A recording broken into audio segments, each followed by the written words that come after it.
Hello, Snorkel fans and followers and subscribers.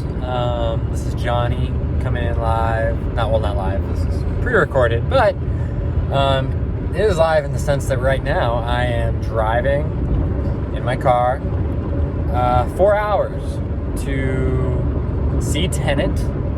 I live with Dan. We live in North Carolina, and I'm taking it upon myself to go drive to Virginia, where movie theaters are open and are following some pretty solid and promising safety protocols regarding COVID-19. So I have tickets for a 6 p.m. IMAX screening of Tenet.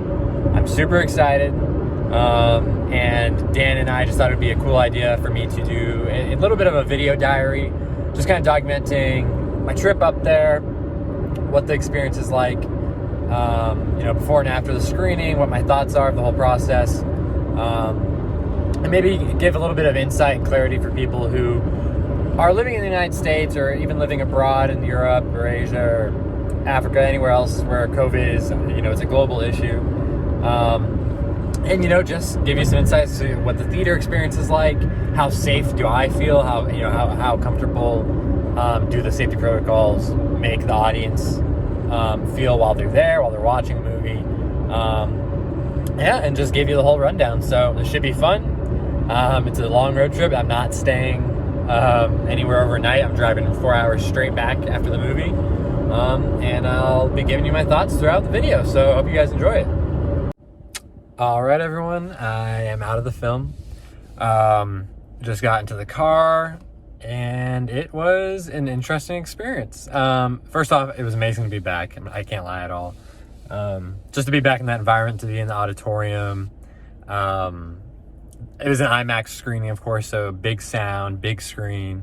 The blocked off seats worked well, I thought. I had no one sitting directly in front of me, behind me, beside me on either side.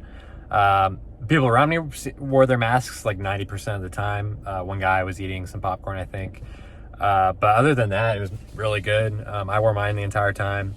Felt comfortable. It was kind of weird because, it was basically a sold out screening, but not all the seats were full. So that was kind of like a strange feeling. But yeah, no, I think it was a great time. Everyone seemed to take it pretty seriously. And the film itself, Tenet, was an interesting experience as well. Not as enjoyable as I hoped. I don't think it's as good as I hoped it would be. For you, those of you who don't know, I'm a huge Christopher Nolan fan. I've been following him for years. The Dark Knight changed my life. That was kind of the movie that made me fall in love with movies in a very serious way as a younger kid. And I loved Inception, loved Dunkirk, The Prestige, Memento. But I think this, for me, would be his weakest since The Dark Knight Rises, which my opinion's gone down on in the last few years, rewatches. But, it's big, it's loud. It's probably one of the loudest movies I've ever seen. It's very based in dialogue, too, where you have to hear a lot of exposition. You have to hear a lot of explanations of things. And the score is always pounding, even over the dialogue scenes. Sound effects are always going off. So it's just a lot to take in. And on top of that, you have some action sequences where, again, more sound effects, but also you're trying to keep your eyes on every single character, and things going backwards, things going forwards. It's almost an experimental film in a lot of ways, because I've never really seen a movie where it plays with time in this exact way, where it's not a time travel film, but it uses time inversion. And in that way, it kind of messes with the plot, messes with character decisions. I don't know. The characters were very thin, in my opinion. I thought that John David Washington did a good job. He had a lot to do. He had a lot of physical acting to do, stunts, and he killed that stuff. Robert Pattinson, every time he was on screen, I was glued to him. He's going to be amazing as Bruce Wayne. He's going to be amazing as Batman. I think this is a great film, before Batman comes out next year, to really get him more exposure in a more serious, mainstream, big action film. He has a lot of charisma. He looks great. Elizabeth Debicki, she was good in the stuff she had. I wish her character had been a little more fleshed out, a little stronger. Kenneth Branagh playing the villain, this big Russian. He's kind of like an arms dealer, but there's more to it that I won't spoil. And it's just a lot. He's kind of over the top. I feel like he's kind of supposed to be, but at the same time, I don't know. It was a lot. There's no subtlety. There's no real nuance to a lot of it. It's just kind of like pile driving you over and over with exposition, with big dramatic lines from the characters that aren't exactly original or aren't exactly, the Kenneth Branagh's character says, "If I can't have you, no one will." He says that to his wife, his girlfriend, and it's just a very, very interesting film for Christopher Nolan to do in the wake of Dunkirk, where it was nominated for, I think it was 8, 9 Oscars. He was nominated for Best Director, was nominated for Best Picture. Huge critical success, big financial success. I just think, Warner Brothers probably gave him, carte blanche. They probably gave him a blank check and said, "Hey, you did this for us. You did a great job for the studio. As you have been for years now, go make yourself your original film. Do whatever you want. We'll pay the whole thing." He worked with a new composer. Ludwig Göransson's score I thought was really, really unique and very interesting in a lot of ways. At times it almost sounds like it's in reverse. It's a lot of electronics, which if you've heard his Black Panther score, if you've heard of any of his other music, you kind of already know what to expect in that department. But I thought it was a good replacement for Zimmer. I'm excited to see what he does next.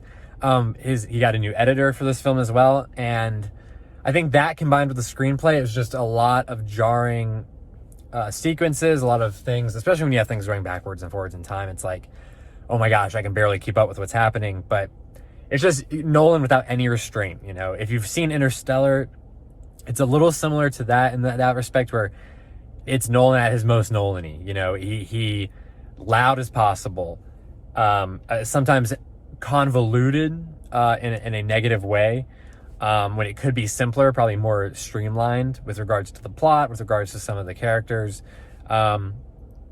But it doesn't have, but even then it doesn't have the emotion of Interstellar. It doesn't have the characters of Interstellar.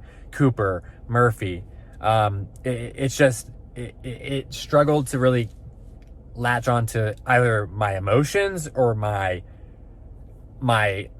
brain of being able to keep up with what was happening. And for me, that was the biggest disconnect, because throughout the entire movie, there's action sequences happening, and the action's done fairly well. It's not amazing. I know they've been hyping it up as Nolan's biggest action film, one of the biggest action films ever made.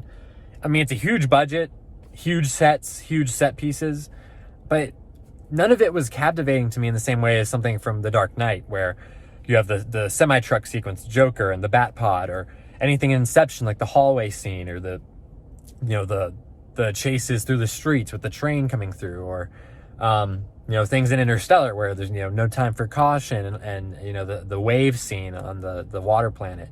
It's just missing really trademark, very finely tuned pieces. And I think the main thing with that is that it has these time elements where it's back and forth, and it's hard to keep up. This makes Inception look like Teletubbies. It's very, very, very complex compared to that. And some of it, the way it's communicated to the audience, I can't help but blame some of it on the script by Christopher Nolan and the editing and just the general direction, because he's not holding your hand. He's not trying to cater to general audiences in really any way. I mean, this is if you can't keep up, if you're not on his level, then good luck. And I think it's very hard to say that anyone is. I mean, the actor is talking in interviews for this movie, said, "I didn't understand anything. I didn't understand scenes when we were being directed. I didn't know what he meant. It's the most complicated, secretive script I've ever read." And I believe that after seeing it. So it's a mixed bag for me. And this is kind of crushing for me to say this, because like I said, I'm a huge fan of his. Was looking forward to this for a long time. But I think in just the last, 8-9 months, with the trailers that have come out, the footage that's been shown, and the whole, COVID pandemic situation where it was delayed, it just, I think my interest waned. The footage didn't grab me like I wish it had. And I think at the end, I kind of felt like this wasn't going to be on the level of an Inception or The Dark Knight or even Interstellar or Dunkirk for me. So, which I think are all masterpieces. So yeah, this is not a masterpiece for me.